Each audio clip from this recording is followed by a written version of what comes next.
นั่งก็เราค่อยนอนจะเลยอาหารขึ้นโตะอาหารขึ้นโตะพวกเจ้าอาหารขึ้นโตะอาหารขึ้นโตะไม่เหงา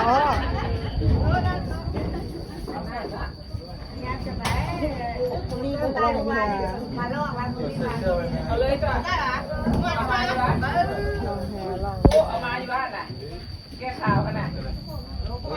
ได้เราเป็นหน้าเป็นตาไม่ละจัดผู้เดียวอยู่งานเราเป็นจัด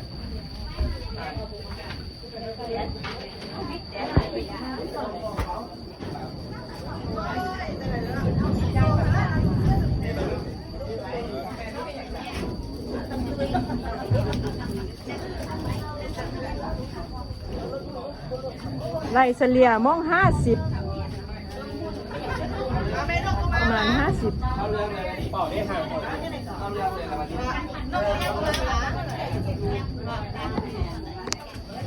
ประมาณเกาหลีก็มาเด้อไปกลายไปแล้วเบอร์ซิปกับเกาหลีเนา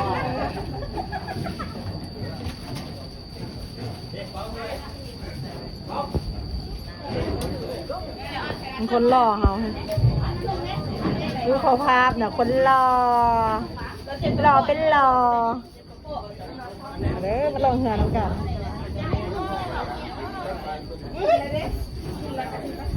เริ่มลงเหือ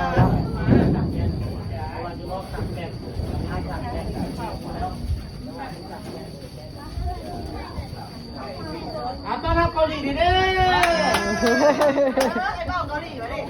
ไอ้บ่าวเกาหลีก็มาละสบายมาด้วยนะ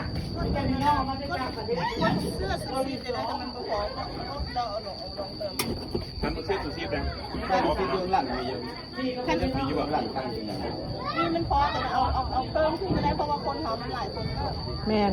50ป้ายบ่อยู่ประมาณนั้นเด้ไปเช็คเบิ่งก่อนจะงงเลยดิว่า49 คนนำหัวคนใส่เสื้อสูทซีดเด้อแค่ไม่กล้าเลยอันนี้นะบอดมาได้บอดอันนั้นมาแต่น้ำบอดมาจะนำบอลที่ด่าเลยจ้ะไม่ยิงหรอว้าวเอ๊ะคือสุกี้เขาเป็นทางใหญ่อยู่ชั้นเถิงคุณติบอก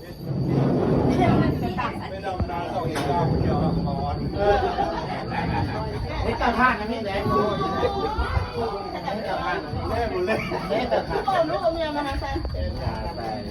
ผสมแล้วลำไรสองที่เรา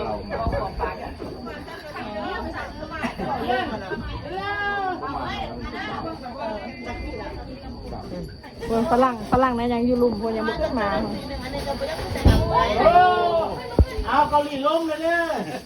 บอกมึงก็มาสร้างอะไรให้พ่อความสนใจยังไงเนาะ